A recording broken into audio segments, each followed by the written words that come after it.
All right, everybody, welcome again. So I'm going to talk about how do you become intentional. First one, you must be intentional in your communications. You will lay the foundation on the fact that a lot of people are complaining, I'm not intentional, guys are not intentional, ladies are not intentional, my wife is not intentional, my husband is not intentional. So how do you start being intentional? Number one, being intentional, you must be intentional in your communications. You don't just assume you talk, you must communicate. Communication is about passing an idea from your side to the other person and noting that the other person gets it and getting a response. Communication does not end when you say or you comment or you try to pass your idea. Communication ends when you receive back corresponding information that you are hoping on getting. So some people think they communicated because I talked, but you didn't communicate. Let me give you a good example. You speak English, you go to a francophone nation, and you say, please, I need to get to the bank. And the person turns to you and looks at you and says, qu'est-ce que c'est? Qu'est-ce que c'est means, what is it? Now, you've not communicated, though you're spoken. You're spoken, you have not communicated. You now hear things like that, and you're making a lot of noise. You are shouting about it. We are saying the person is not responsive, is not good customer service, is not this, is not that. You know what I discovered in relationships?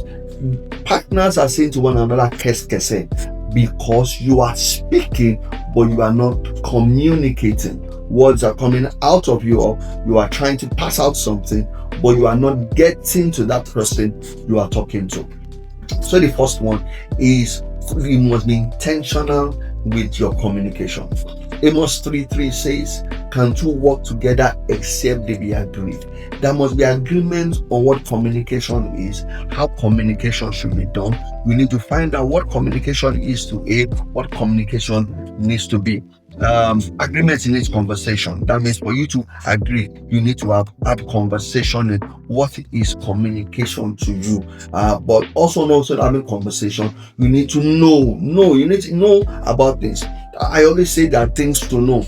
Know the person's nature. What's the person's nature? You don't talk to everybody the same way. There are some people that's the best way to get to them, or there is a way they want to be spoken to. Very important. Nature, nurture. Very important. What's the nature? What's the nurture? What's the things like love language, for example? What's the person's love language?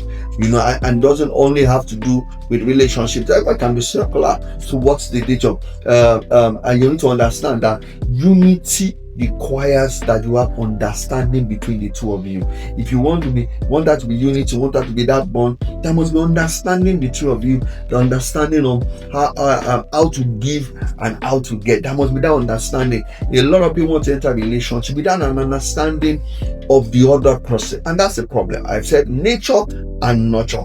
Nature is how you are raised. The nurture nature is who you are. Nurture is how you are raised. You need to get that. A lot of people get into relationship and they have not gotten that one. You cannot build intimacy without talking, and you need to get that. You say, I don't like talking. Please don't enter a relationship. Stay in your father's house, stay in your mother's house. You enter a relationship, you will talk. I've heard people like that. I don't like talking. I don't like keeping to myself. You don't need love. Just go stay in your father's house. Nobody is forcing you to. But you get a relationship. The blood of relationship is communication. You will talk.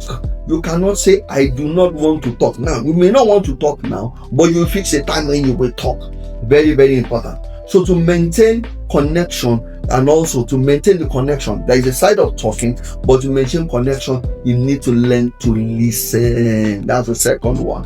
There is a talking, then you need to learn to listen. If you want to get communicated to, you want people to talk to you, you must listen. That is what they call intentional listening. Listen to what the person is saying. So there is a part of communication that has to do with talking. There is a part of communication also that has to do with listening. So a few things I want to say, today. Number one, you don't wait for problems to come up. You talk about it ahead of time. You don't talk about it early.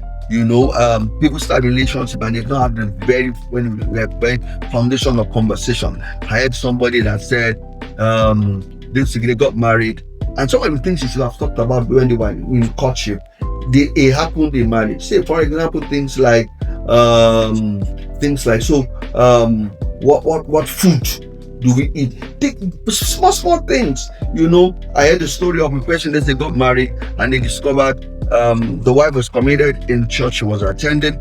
The husband was also committed in the church. He was a leader, and then they had a dispute about, okay, so which church do we start attending? And the marriage broke. Sad one though. But you see, I asked myself, so what were you doing during courtship? What are you doing? What are you talking about during courtship? Are you being intentional about the conversations you are having? So the first one is being intentional. Talk about issues ahead of time. Courtship period is not time for the butterflies, it's a time for talking, a lot of talking. I like gisting and telling people, what do we do in marriage? The major thing we do in marriage is we talk. You talk, you listen. Very important. Number two thing that is important about being intentional in your communications is you don't assume your spouse knows how you feel to express it. And this is to a lot of ladies. You feel that men should know. You know how I feel. Men, you are a feeler. Men are not feelers. Men are thinkers. So if you want the man to do anything, open your mouth, say it. And I've discovered a lot of ladies that I counsel say things like, oh, I discovered that when I started telling them, they started responding. That's how men are. We don't do what you do not say. Once you say it, we will do it. You need to understand that the way you train your man is tell him how you want to be loved. Tell him what you want. And once you tell him what you want, he will do it. Third thing, don't just hear. You listen to understand. People said, I've heard you. I've heard you does not mean you understand what the person is saying. Hearing and understanding are two different things. I want to go outside. Yes, I've heard you. But understanding is what is the implication of going outside. What is the person actually communicating? I want to go outside may mean I want to go away from you. I don't like the environment you have. I want to go outside not also means come with me. You have women like you have the wife or you have this spouse like that, and when you go and they don't like going out, come with me. And they say, you can go. She was trying to tell what she was saying. She didn't say everything she was saying. She was passing an information to you that you need to understand what it means. So I've seen people in relationship that someone passed that they didn't understand what the person was talking about. Over a period of you understand this is what the person is. When he says this is what the person. So it's not hearing. It is understanding what it means. So a few things there. Many marriages don't break because of big issues. They have issues because of small weaknesses. Because of unspoken words that you have not said, unresolved tension within yourself, and neglected conversations. Conversations is neglected. So it's very important to understand, you need to be intentional with your conversations. Very, very important. See you.